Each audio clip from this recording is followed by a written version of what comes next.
Hello everyone, good afternoon. I welcome you all in the next lecture of FMIS, that is Financial Market Institutions and Services. I am Pankhuri Srivastava, Assistant Professor, School of Management, BBD University. In the last few lectures, we study about the concept of money market institutions and capital market institutions. We study about the types of capital market institutions. We study about the investment banks and insurance companies, right? Now, in this lecture, we study about the next type of capital market institutions, and that is mutual funds, right? So first we understand the concept of mutual funds. What is a mutual fund? It is an institutional device through which the investors pool their funds to invest in a diversified portfolio of securities. ये एक ऐसी device है जहाँ पे आपके investors जो हैं वो अपनी फंड्स को पूल इन करते हैं। जैसे हम लोग कार पूल इन करते हैं कि 3-4 लोग होते हैं, वो एक जगह से अपने ऑफिस तक या कॉलेज तक जो है वो एक साथ जाते हैं, तो वो कार पूलिंग हो गई। यहाँ पे पैसे की पूलिंग होती है, जहाँ पे आप 2 या 2 से ज़्यादा लोग अपने फंड्स को पूल करते हैं so that they can invest in a diversified portfolio of securities, right? Thus is spreading and reducing cost also, जिससे कि आपकी कॉस्ट भी कम होगी, right? It is an investment vehicle through which small and large investors pool their funds under the direction of investment manager. यहाँ पे mutual fund के concept में जितने भी छोटे और बड़े इन्वेस्टर्स होते हैं वो अपने पैसे को पूल इन करते हैं और उन्हें इन्वेस्ट करते हैं under the direction of investment manager, right? These funds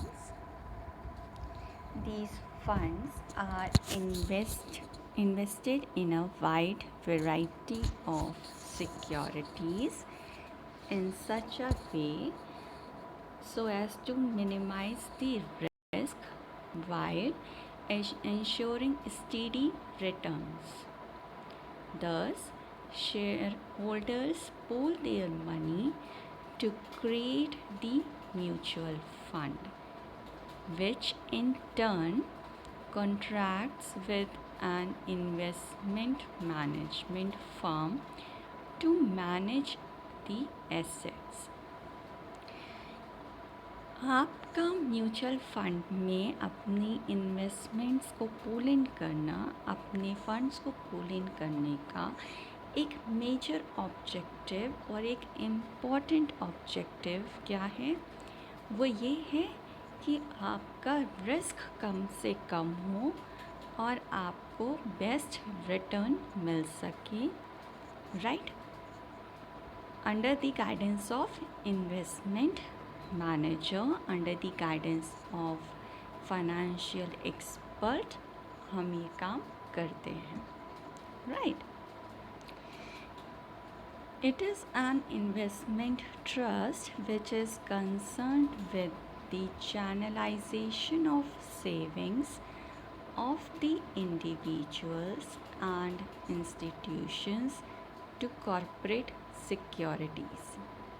ये एक ऐसा इन्वेस्टमेंट ट्रस्ट है जो कि आपकी सेविंग्स को चैनलाइज करता है, डाइवर्सिफाई करता है कॉर्पोरेट सिक्योरिटीज़ में, right? which gives you a steady return. Okay. There are basically two types of investment trusts. We have open end and close end funds. Basically mutual funds में आपके दो तरीके के फंड्स कैटेगराइज किए गए हैं. We have open ended funds and we have close ended funds.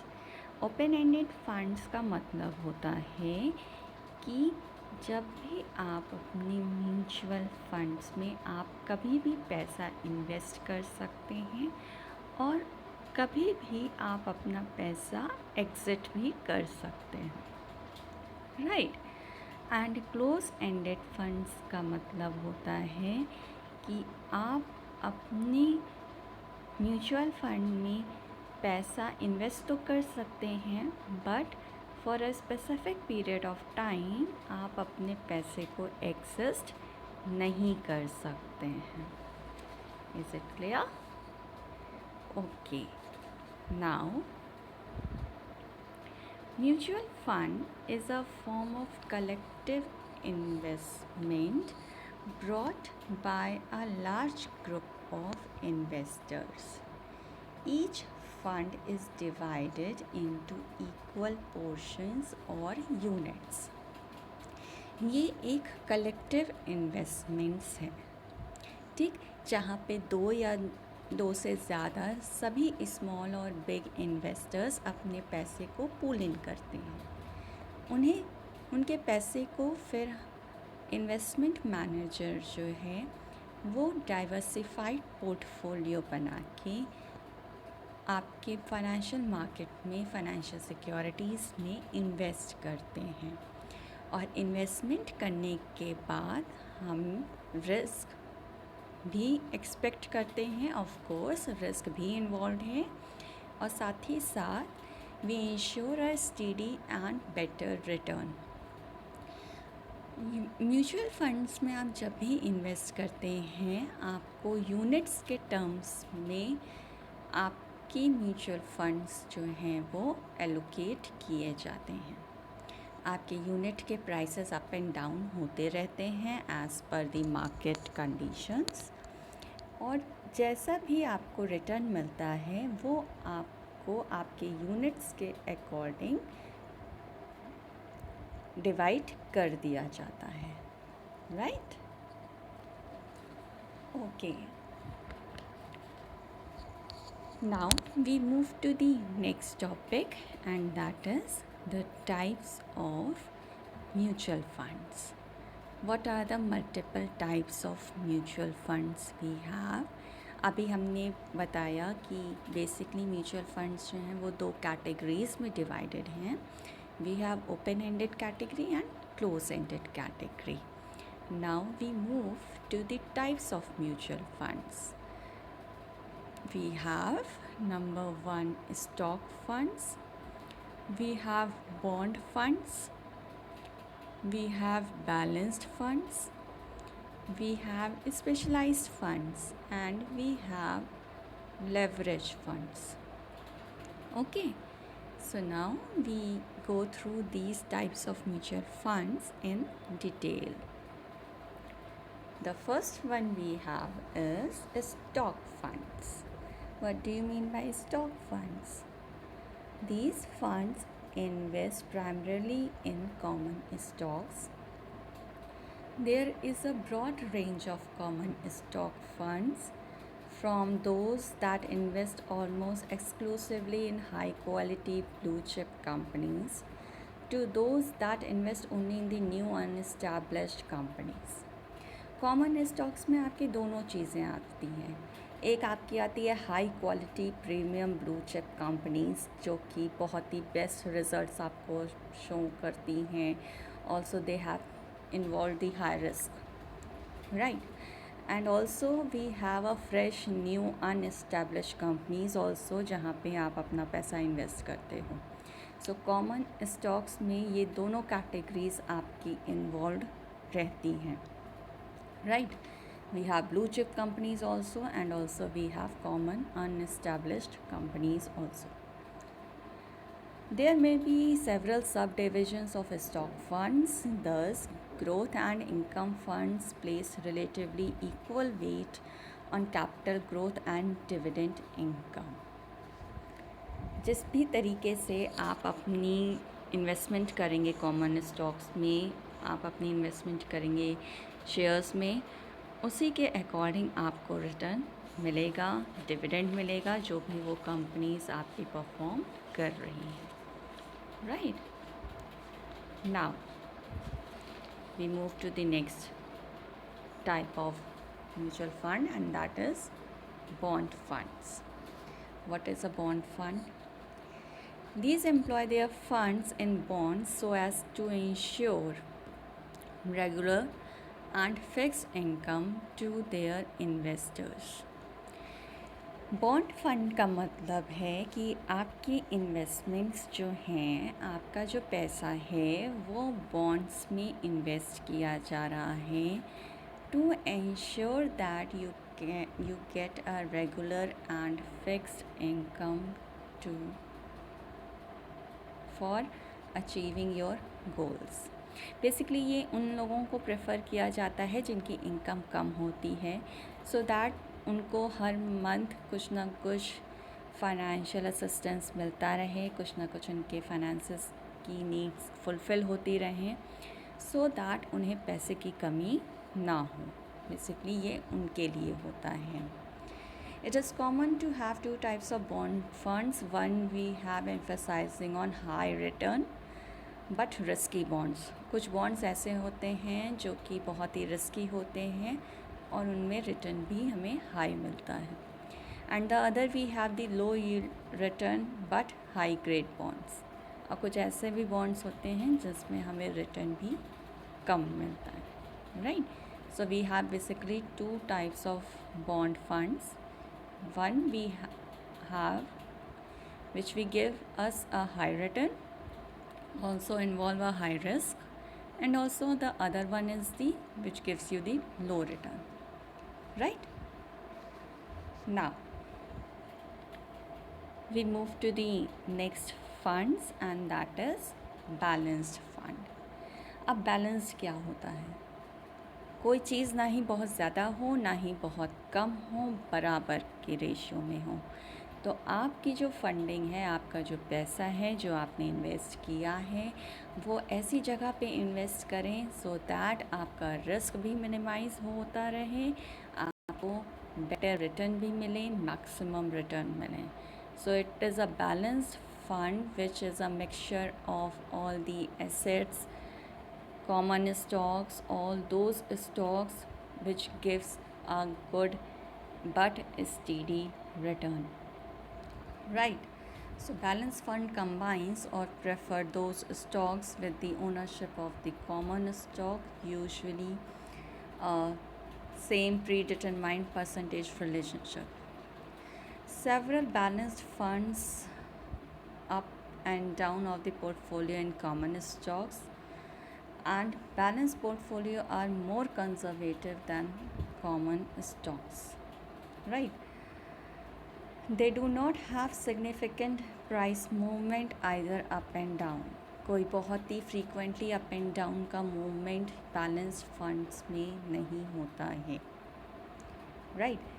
The main purpose of balanced funds is to achieve an adequate return in the form of interest and dividend.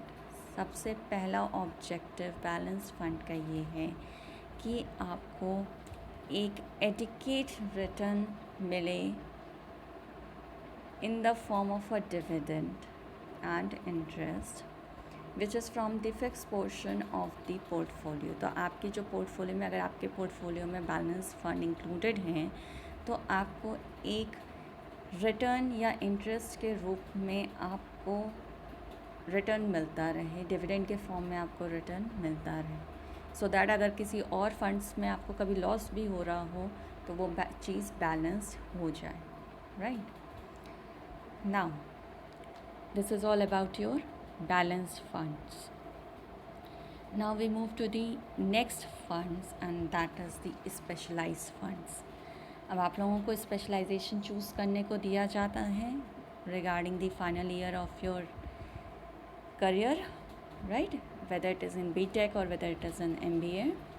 उसी तरीके से अगर आप कुछ specialised companies में, specialised corporates में अगर deal करना चाहते हैं, उनके फंड्स में पैसे को इन्वेस्ट करना चाहते हैं, तो वो कहलाता है स्पेशलाइज्ड फंड्स।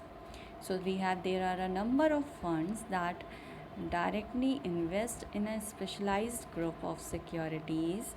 Funds में specialize in securities of firms in certain industries of specific products. कुछ certain industries हैं, कुछ specific industries हैं, कुछ उनके specific products हैं जिनमें आप इन्वेस्ट करने में इंटरेस्टेड हैं, सो वो आपके कहलाते हैं specialized funds, right?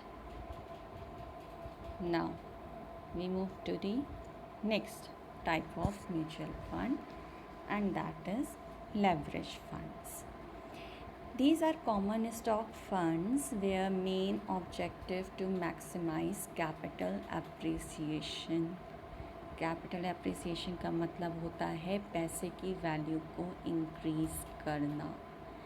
तो जब आपका पैसे की वैल्यू इंक्रीज़ हो रही है तो ऑब्वियसली आपको रिटर्न भी उसके अकॉर्डिंग मिलेगा।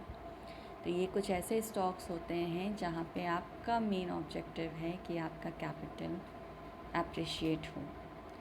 The special technique these firms use make them speculative and risky. इसी की वजह से ये फंड्स जो हैं वो स्पेकुलेशन में यूज़ किए जाते हैं और काफ़ी रिस्की होते हैं। एक चीज़ हम सभी को पता है कि when we have more risk it gives you more return. तो जब आप हाई रिस्क पे जाएंगे तो आपको रिटर्न भी हाई मिलेगा, राइट? तो ये इन फंड्स की स्पेशलिटी है, right? Leverage funds use borrowed funds to their utmost in order to increase the size of the value of the portfolio. Hopefully the gain received will exceed the cost of the borrowed funds and the balance of the gain will benefit the shareholders. Some leverage funds use the short sales which permits the management of the fund to take advantage of the declining market in order to realize gains in the portfolio. The proper use of short sales reduces the loss of the portfolio in a delivery market, right? But it also decreases the gain in a rising market if a proportionally large and short position is maintained. Some leverage funds use options, especially call option, to give the purchaser the right to buy a security at a predetermined price for a stipulated length of time, regardless of the fluctuation of the market price of the security on which the option is written. Because of the exceptionally high risk, call options are not used so often as borrowed funds and short sales. Call and put options के बारे में आप लोगों ने सुना होगा। Call options या put options में आप कॉल ऑप्शंस में पहले से ही कॉल कर देते हैं कि आपको एक पर्टिकुलर सिक्योरिटी, एक पर्टिकुलर स्टॉक जो है वो एक पर्टिकुलर अमाउंट में पर्टिकुलर टाइम पीरियड के लिए लेना है, whether the market price is high और low, regardless of all these things, right? So basically leverage funds जो होते हैं दे हैव स्पेशलाइज्ड फंड्स जिनमें रिस्क ज़्यादा होता है, शॉर्ट सेलिंग की जाती है, कॉल एंड पुट ऑप्शंस में डील किया जाता है, right? So we study about the concept of mutual funds and the types of mutual funds, right? I hope you understand what do you mean by mutual funds and what are the different types of mutual funds, right? Now we come to the next type of capital market institutions. It is insurance companies.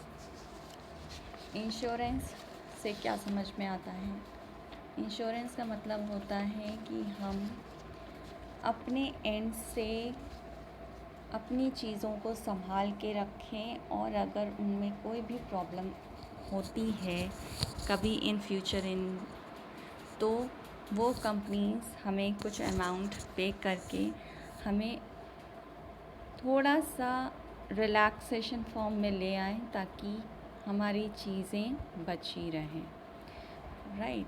तो basically insurance companies represents such financial institutions which are concerned with pooling saving of the people and investing them in the productive outlet. These pool savings through premiums by providing life cover protection under against eventualities. हम लोग life insurance लेते हैं, क्यों लेते हैं? ताकि if in case अगर कभी हमारी लाइफ में कुछ प्रॉब्लम आ जाए, हम किसी अनकंडीशनल कंडीशंस में पहुंच जाएं, तो हमारे बाद हमारी फैमिली को एक कवर मिल जाए, कुछ फाइनेंशियल सिक्योरिटी मिल जाए, राइट? उसके लिए हम इंश्योरेंस प्रीमियम्स भरते हैं फाइनेंशियल इंस्टीट्यूशंस को जो ये सर्विसेज प्रोवाइड करते हैं, right? These can in fact be contractual savings agencies which receives without fail a steady inflow of regular funds in the form of premiums or regular contribution to pension funds. ये companies बिना किसी भी fault के आपसे regular premium लेती रहती हैं और आपको एक इंश्योरेंस कवर प्रोवाइड करती हैं कि अगर कल को आपको कभी भी कोई भी इशू होता है, कोई प्रॉब्लम आती है, तो आपकी फैमिली को वो कवर दिया जा सके, right? Savings so pooled are essentially invested in government or saving government securities, corporate securities and socio-economic productive schemes. आप किसी भी स्कीम्स में, चाहे वो गवर्नमेंट की हों, चाहे वो कॉर्पोरेट की हों, चाहे सोशल स्कीम्स हों, आप किसी में भी आप अपनी इन्वेस्टमेंट कर सकते हैं, प्रीमियम भर सकते हैं और इंश्योरेंस कवर ले सकते हैं। अभी जब से ये कोरोना की पैंडेमिक सिचुएशन हमारे सामने है, तो यहाँ पे भी सभी इंश्योरेंस कंपनीज जो हैं इस कोरोना से रिलेटेड भी इंश्योरेंस कवर लेके आई हैं, right? Basically there are two categories of insurance companies. We have life insurance companies and general insurance companies. एक तो आपका लाइफ इंश्योरेंस हो गया जो कि आपकी लाइफ को इंश्योर करता है, और दूसरा आपका जनरल इंश्योरेंस हो गया कि जैसे हमें अपनी कार का इंश्योरेंस कराना है, हमें व्हीकल इंश्योरेंस कराना है, राइट? किसी भी चीज़ का जनरल इंश्योरेंस, आपको अपनी टीवी का इंश्योरेंस कराना है, फ्रिज का कराना है, वट एवर इट इज़, तो it is a general insurance. It comes under the general insurance, right? Now the next point is development banks. अभी हमने कैपिटल मार्केट इंस्टीट्यूशंस में म्यूचुअल फंड्स के बारे में पढ़ा, हमने इंश्योरेंस कंपनीज के बारे में पढ़ा.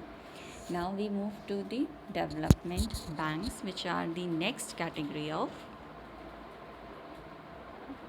which is the next category of capital market institutions. Development banks are those banks which have been set up mainly to provide infrastructure facilities for the industrial growth of the country. Development का मतलब कोई चीज़ हम develop करना चाहते हैं, तो वो banks जो कि आपकी हेल्प करती हैं आपके इंफ्रास्ट्रक्चर को डेवलप करने में, they are development banks. They provide financial assistance to both public and private sector industries. Now, what are the objectives of development bank? The main objectives of the development banks are to promote industrial growth, to develop backward areas, to create more employment opportunities, to generate more export and encourage import substitution,